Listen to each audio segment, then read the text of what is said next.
And let's move on to the top focus story at the hour. Now, U.S. has suspended all immigration requests from Afghan nationals effective immediately. Now, this decision is following a shooting in Washington, D.C. that critically injured two West Virginia National Guard members near the White House.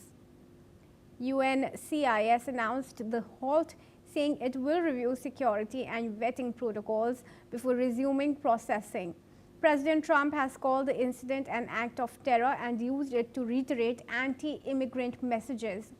Officials say the motive behind the shooting is still unclear, and the administration has offered a review of all refugees admitted during the Biden years. The move marks a significant shift in U.S. immigration policy.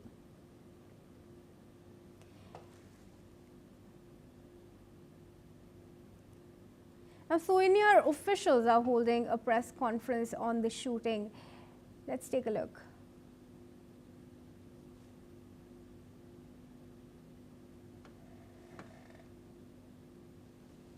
Fallen soldiers, prayer for our law enforcement community, prayer for our National Guardsmen and women, prayer for our brave prosecutors at the Department of Justice and the offices of the D.C. United States Attorney. We must come together as a nation, especially on this Thanksgiving Day, and remember the sacrifices that so many are making around the world and around this country to secure our freedoms under President Trump's brilliant leadership and administration. I'll provide an update on the case as follows. It is an ongoing investigation of terrorism. Make no mistake about it. The FBI is leading out on these federal assault on a federal law enforcement officer investigation on many fronts. We immediately, with our law enforcement partners in the Metropolitan Police Department and the interagency, secured the scene, seized the weapon, sent in our evidence response team immediately to collect evidence, and started doing block-by-block canvasses. We are looking for and interviewing witnesses. The firearm and other materials have been sent to our Quantico laboratory already yesterday for immediate analysis. That work is ongoing. Partnering with the D.C. United States Attorney's Office, we have also executed multiple search warrants around the country to include the subject's last known residence, which is in the state of Washington.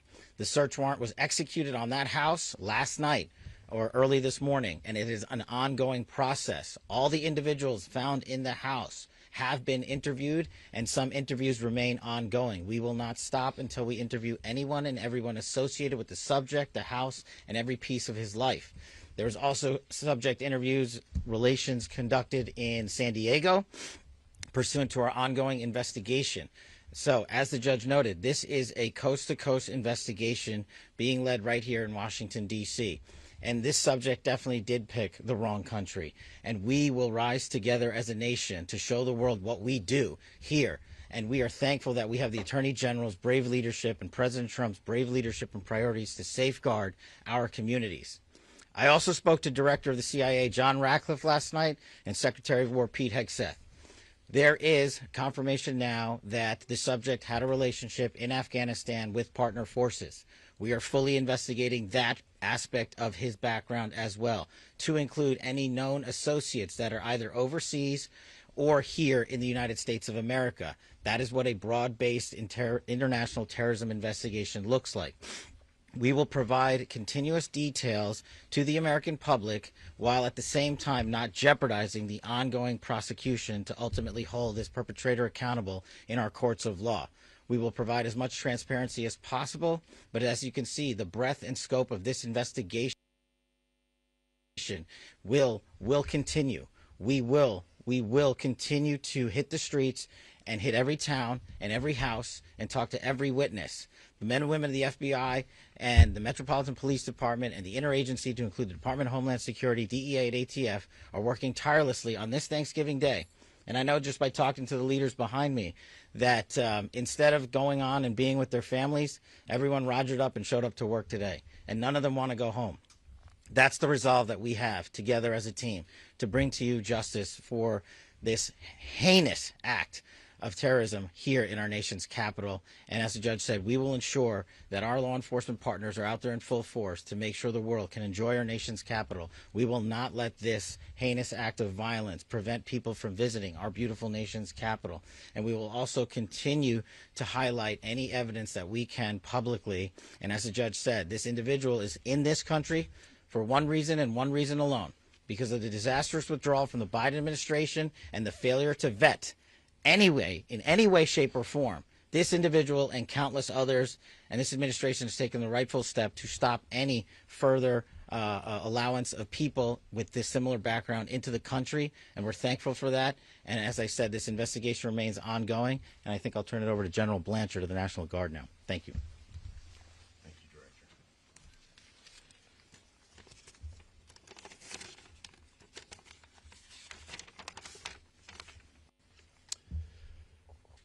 All across America this morning, families are waking up. They'll spend the day with their children, their brothers, sisters, husbands, wives, friends from across the community. There will be the smell of turkey, all the fixings. They'll watch parades, football games. They'll pray together. They'll talk about what they're grateful for. This morning, there are two families that will not have that opportunity.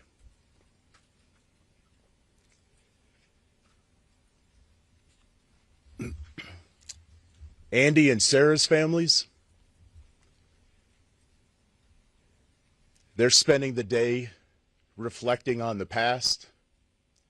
And in the days coming, they'll reflect on and think about what could have been, what might be.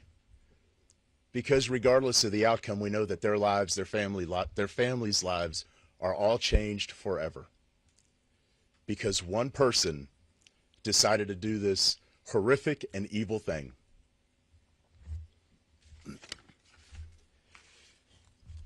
And all across America, we are also reminded that there are many law enforcement agents, first responders, soldiers, service members all around the world who at best will come home, eat some cold turkey, open up Tupperware, eat what's left over, because they spent the day defending the American ideals, getting out there and getting after it on every American citizen's behalf. I will say that the District of Columbia National Guard, this task force, is more committed this morning to the President's directive to make D.C. safe and beautiful. Our resolve will be tested. It is being tested, but make no mistake, each and every one of these soldiers and airmen will meet and exceed the expectation that we have for them. They are, in fact, America's best. I'm proud of each and every one of them. I pray for each and every one of them today, and in particular for these two young service members who are willing to go above and beyond and pay whatever price our nation asks of them. I ask every American today to keep them in their thoughts and prayers as you go about your day. Thank you. Thank you, General. Mayor, where's Mayor Bowser? Yeah. Thank you, Judge. I'm Muriel Bowser. I'm the mayor of Washington, D.C., and I want to associate myself with the remarks of our Adjutant General from the D.C. National Guard. I want to be very clear what the judge and everyone has reported here. Somebody drove across the country, came to Washington, D.C. to attack America. And that person will be prosecuted to the fullest extent of the law. These young people should be at home in West Virginia with their families. ATF, anybody? DHS? Anyone? Okay. I also want to say that both Sarah and Andrew, I believe, were sworn in less than 24 hours before they were shot on the street in Washington. Any questions?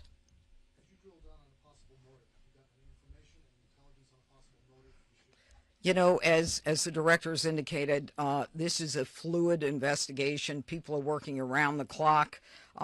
It's too soon to say what the motive is, but there are definitely areas that we're looking into, but not ready to say. Can you characterize a little bit about how the assailant was taken down after he opened fire? Yeah, he got shot But by another guard. by another guardsman, yeah. And you mentioned earlier that the shooter had initially shot one of the guardsmen, then leaned over as they were Shot him again. Yep. How many shots are we? Well, the specific number. Look, he had a .357 Smith and Wesson revolver. Okay, so I believe that's a 6-shooter. Yeah. So you know, that kind of tells us how many shots he had. Yes. Judge, you had mentioned we've been here before because we had. It was May, only for less. Yeah. I want to ask if you could please comment to, obviously, we understand that you're saying this is under the Biden administration, and the words are that it was a failed withdrawal, and what happened there. There are people who are also upset with the president believing that the national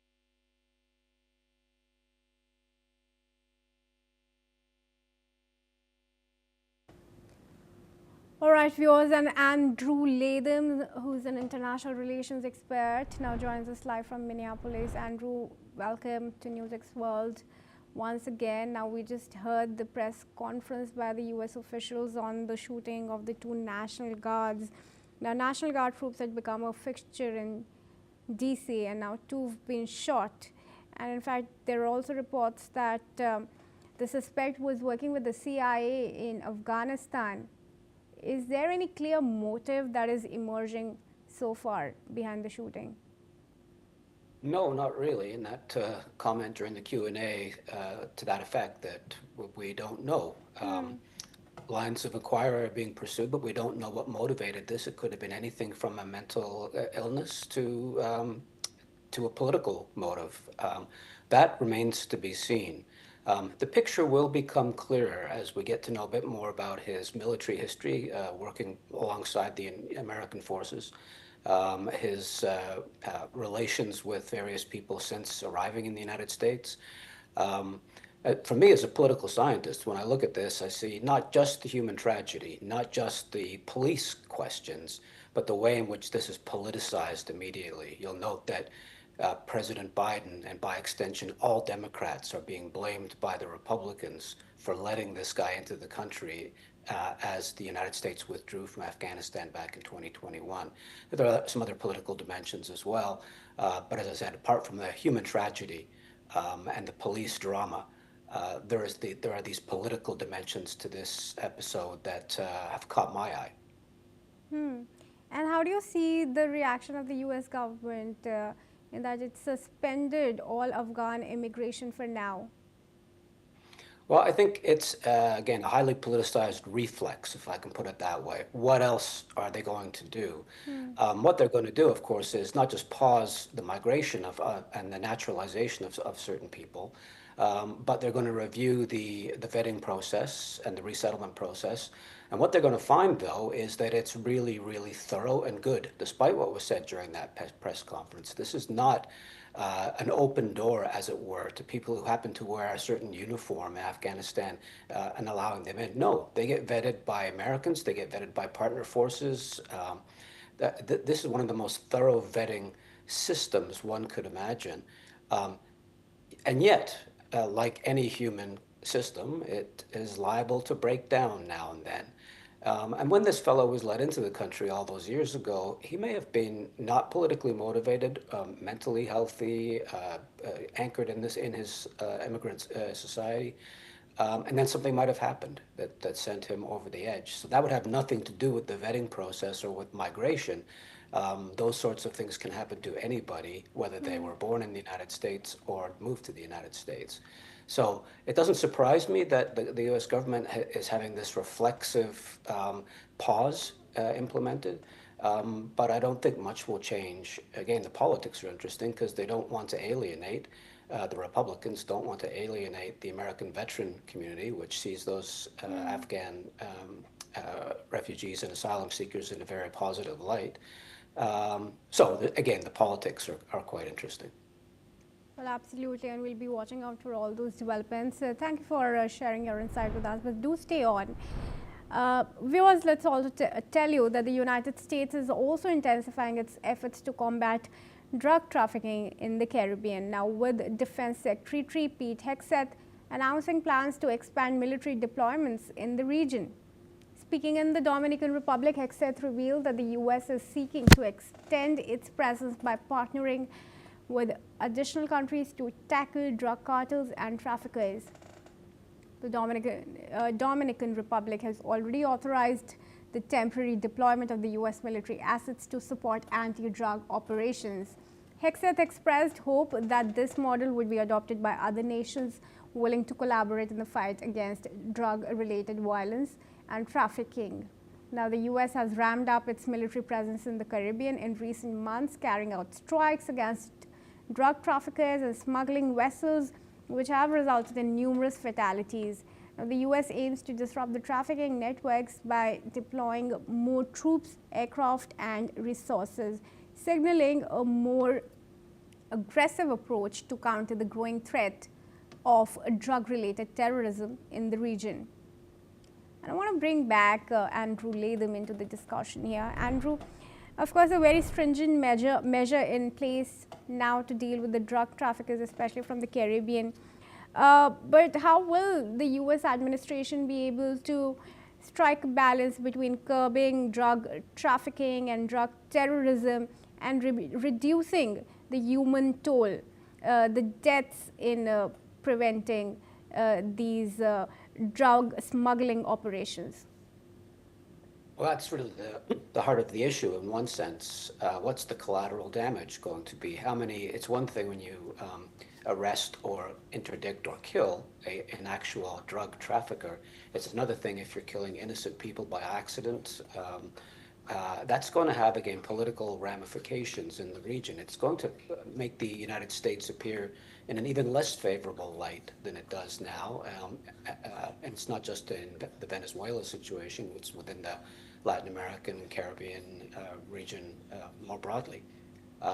So a very fine line that has to be walked here between using military assets to make a meaningful difference in this campaign against drug trafficking versus the way in which it looks if you're killing innocent civilians, or just the optics of an aggressive American military in the Caribbean. The countries in the region, the people that live there have long memories, and those kinds of American military adventures are not looked at favorably in huge parts of the world. So again, the politics, quite apart from the policing, the politics are really quite interesting, and I hope somebody has their eye on that political ball. Well, we hope that too, and thanks for joining us for now, Andrew Latham, and sharing your perspective. And viewers, let's move on to news on the Ukraine war. Now,